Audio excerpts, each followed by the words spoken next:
Bagaimana jika setiap momen di harimu menjadi doa syukur?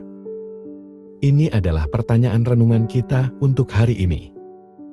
Holy Spirit, make my heart open to the Word of God.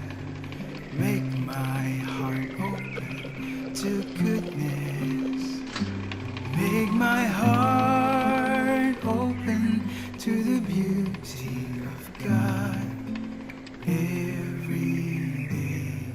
Amen.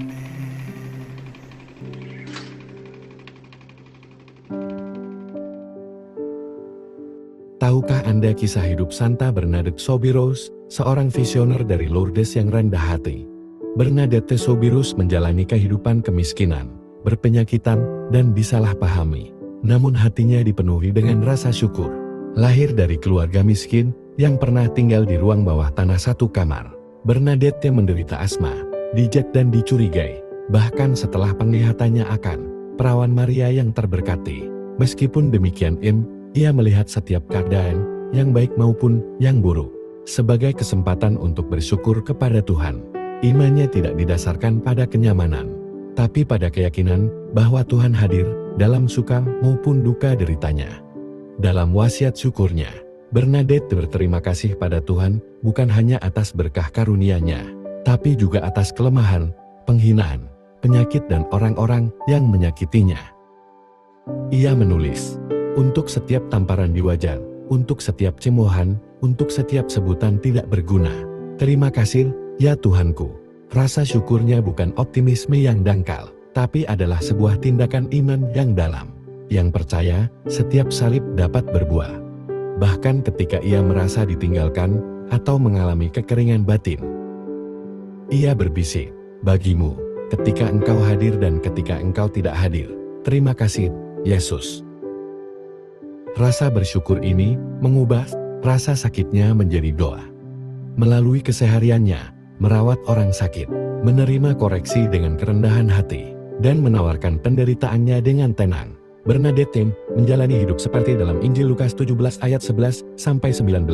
Seperti orang Samaria yang telah disembuhkan datang kembali untuk mengucapkan terima kasih kepada Yesus. Sukacita dan damainya bukan dari penyembuhan luar, tapi dari hati bersyukur, yang mengenali kebaikan Tuhan dalam segala hal. Santa Bernadette mengajarkan kita bahwa kekudusan sejati tumbuh dari rasa syukur. Ketika kita belajar mengucap syukur kepada Tuhan di setiap musim hidup kita, baik di saat cerah maupun badai, iman kita menjadi semakin dalam dan jiwa kita disembuhkan. Mengucap syukurlah dalam semua hal yang kamu lakukan, dan kekudusan akan tumbuh dalam dirimu. Dalam bacaan Injil hari ini, Yesus mengundang kita untuk bertumbuh dalam kekudusan lewat tindakan bersyukur. Dalam Injil hari ini, Yesus menyembuhkan 10 penderita kusta, tapi hanya satu kembali untuk berterima kasih kepadanya.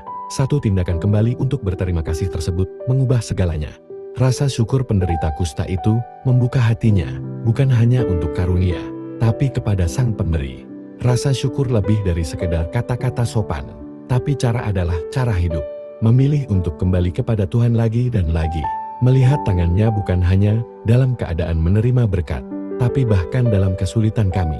Sebelum meminta sesuatu yang baru, berhenti sejenak dan berterima kasihlah kepada Tuhan untuk hidupmu, napasmu, keluargamu, dan komunitas yang berjalan bersamamu. Di rumah dan komunitas, kita sering memperhatikan apa yang kurang daripada apa yang mengasihi. Seperti penderita kusta yang bersyukur, semoga kita belajar melihat kebaikan di sekitar kita, dalam pasangan kita, anak-anak kita, saudara-saudara kita di CFC. Mari katakanlah lebih sering, terima kasih telah berjalan bersamaku, telah melayani, mengasihi, dan tinggal bersamaku.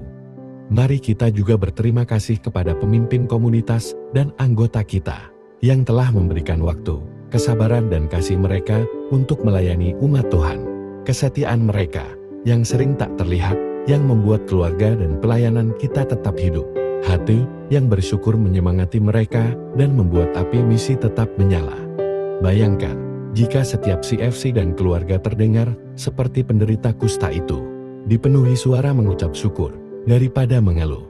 Rasa syukur mengubah rumah tangga biasa menjadi kudus. dan pelayanan sederhana menjadi persembahan kudus. Jadi hari ini bagikan satu hal yang kau syukuri, dan doakan bersama-sama.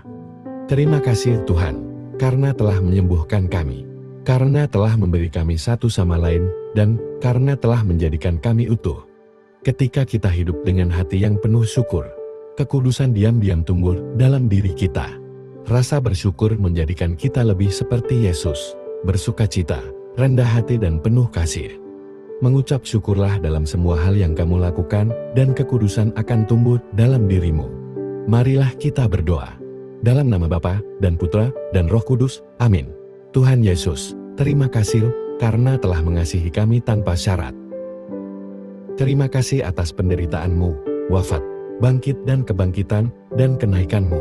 Tuhan Yesus, Engkau mengetahui ketidaksempurnaan kami, kegagalan kami, kelemahan kami dan dosa-dosa kami. Namun Engkau juga melihat keinginan kami untuk mengikuti-Mu. Ampunilah kami ya Tuhan. Tuhan Yesus, isilah hati kami dengan rahmat-Mu, damai-Mu, dan belas kasih-Mu. Sembuhkanlah luka kami, perbaharuilah pikiran kami, dan ubahlah hidup kami. Ajarilah kami untuk mengenali campur tangan-Mu dalam segala hal, dan untuk menjalani setiap hari dengan hati yang bersyukur. Semoga kata-kata kami, tindakan dan pilihan kami membawa pujian bagi-Mu, amin. Mengucap syukurlah dalam semua hal yang kamu lakukan, dan kekudusan akan tumbuh dalam dirimu. Berhembuslah dalam diriku, ya Roh Kudus, agar segala pikiranku kudus. Bertindaklah dalam diriku, ya Roh Kudus, agar pekerjaanku juga kudus. Pikatlah hatiku, ya Roh Kudus, agar aku hanya mencintai yang kudus. Kuatkanlah aku, ya Roh Kudus, agar aku memperjuangkan segala yang kudus. Jagalah aku, ya Roh Kudus, agar aku selalu kudus, amin. Mengucap syukurlah dalam semua hal yang kamu lakukan, dan kekudusan akan tumbuh dalam dirimu. Dalam nama Bapa, dan Putra, dan Roh Kudus, amin. Tuhan memberkati keluarga Anda. Tuhan memberkati iman Katolik kita dan Couples for Christ.